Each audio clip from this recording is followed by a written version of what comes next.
संभाजीनगर महापालिकेवर देखील भाजपचा झेंडा आता फडकणार आहे। भाजपला घवघवीत यश मिळालेलं आहे।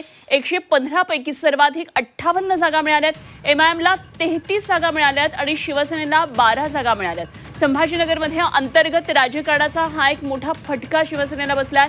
अपेक्षित यश मिळालेलं नाही आणि हा पराभव मान्य करतो असं शिरसाटांनी प्रतिक्रिया दिली आहे। या पराभवाची जबाबदारी स्वीकारतो असं संजय शिरसाट यांनी म्हटलेलं आहे। आम्हाला जे अपेक्षित यश पाहिजे होतं ते यश आम्हाला संभाजीनगरमध्ये मिळालं नाही हे निश्चित आहे। त्याची कारणं जरी काही वेगळी असली तरी जनतेने जो कौल दिलाय तो आम्हाला मान्य आहे। आमच्यामध्ये कदाचित निवडणुकीच्या प्रचारामध्ये आम्ही कमी पडलो असावं किंवा उमेदवार निवडताना काही कमी पडलं असावं, परंतु पराभव तो पराभव असतो, म्हणून तो आम्ही मान्य करतो।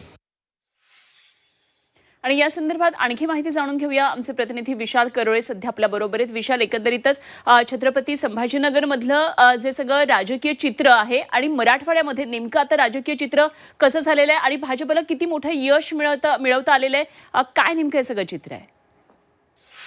खरं तर भाजपला इतका मोठा विजय अपेक्षित होता का हे भाजप नेत्यांना सुद्धा माहिती नव्हतं। भाजप नेत्यांचा दावा होता त्यानुसार ते 40 ते 45 जागांपर्यंत जातील असा त्यांचा प्राथमिक अंदाज होता आणि शिवसेनेला सोबत घेऊन सत्ता स्थापन करू अशा पद्धतीचे संकेतही ते देत होते। मात्र मतदार राजानं भाजपला पूर्ण कौल दिलाय। भाजपनं 57 जागा जिंकलेल्या आहेत, त्यामुळे आता भाजपची एक हाती सत्ता छत्रपती संभाजीनगर महापालिकेवर आली असं आपल्याला म्हणता येईल।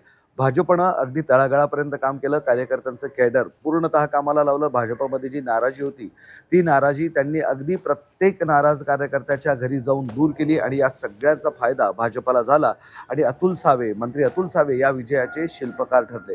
खरं तर भाजपनं सांगितल्यानुसार जर शिवसेना सोबत आली असती, युतीसाठी आग्रही नसते, हट्ट केला नसता, तर कदाचित हा विजय दोघांचा मिळून झाला असता।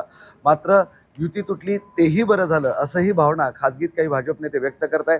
कारण भाजपला 1988 नंतर पहिल्यांदा छत्रपती संभाजीनगरमध्ये एकट्यानं सत्ता स्थापना करण्याचा आता योग आलेला आहे। भाजपला हिनवल्या जायचं की एका इनोव्हा गाडीत संपणारी पार्टीपासून तर आता 58 म्हणजे एक बस सुद्धा पुरेशी पडणार नाही इतका मोठा पक्ष आता छत्रपती संभाजीनगरमध्ये भाजप झालेला आहे। त्यामुळे निश्चितपणे भाजपला सुखावं ही गोष्ट असणार आहे। मात्र शिवसेनेसाठी पुन्हा नव्यानं तयारी करावी लागणार आहे। भाजप आनंदात आहे तर शिवसेना या सगळ्यामुळे आता दुःखात असल्याचं छत्रपती संभाजीनगरमध्ये चित्र आहे। ठीक, विशाल, धन्यवाद दिलेल्या या सगळ्या सविस्तर तपशिलांसाठी। विशाल करोळे आमचे प्रतिनिधी आपल्या बरोबर होते।